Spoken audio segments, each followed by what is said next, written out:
যে ভালোবাসা মিথ্যা দিয়ে শুরু হয় সেই ভালোবাসা কোনোদিনও পূর্ণতা পায় না। কারণ মিথ্যা দিয়ে যে ভালোবাসা শুরু হবে সেটাকে আপনি পূর্ণতা কিভাবে করবেন? সারাক্ষণ দেখবেন আপনাকে এমন এমন কিছু অভিযোগ দিবে, এমন এমন এক্সকিউজ দেখাবে যে আপনার এই ভিতরে তিক্ততা ধরে যাবে একটা সময়। হয়তো প্রথম প্রথম ভালো লাগবে।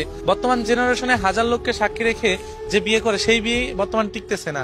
আর তুমি আমাকে সেই কবেই বলেছিলে যে আমি তোমাকে ভালোবাসি, কোনোদিন ছেড়ে যাব না, তোমাকে ছেড়া আমি থাকতে পারবো না। সেই কথা আমি বিশ্বাস করে বোকার মতো আজও সেই কথা ধরে বসে আছি যে আমাকে একটা মানুষ অসম্ভব ভালোবাসে, একটা মানুষ অসম্ভব ভালোবাসে এবং এই মানুষটা আমাকে ছেড়ে কোনোদিনও যাবে না। সেই কথা বিশ্বাস করে আমি আজও তোমার পথে চেয়ে আছি। তাহলে আমি নিজে কিভাবে বিশ্বাস করি যেখানে হাজার লোককে সাক্ষী রেখে এত টাকা কাবিন দিয়ে সেই বিয়ে মানুষ টিকাতে পারে না, আর যেখানে তুমি আমাকে কবেই কানে কানে বলেছিলে যে কোনোদিন ছেড়ে যাব না। আসলে আমি সত্যি, আমি না, যারা সত্যিকারে ভালোবাসে না তারা আসলে বোকার শহরে বাস করে, বিশেষ করে এই ভালোবাসার দিক দিয়ে।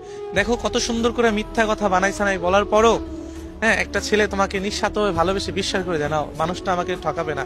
কারণ আমরা অল্পতেই বিশ্বাস করে ফেলি, আর এটাই বিশ্বাস করি যে যাই হোক ও মনে হয় সত্যি আমাকে ঠকাবে না। কিন্তু দেখো যেখানে এত কিছু হয়ে যাচ্ছে দুনিয়াতে এই জেনারেশনে, সেখানে আমি এখনো তোমার মিথ্যা ভালোবাসা মিথ্যা কথাটাকে বিশ্বাস করে এখনো পথ চেয়ে আছি যে এই মানুষটা আমাকে ঠকাবে না।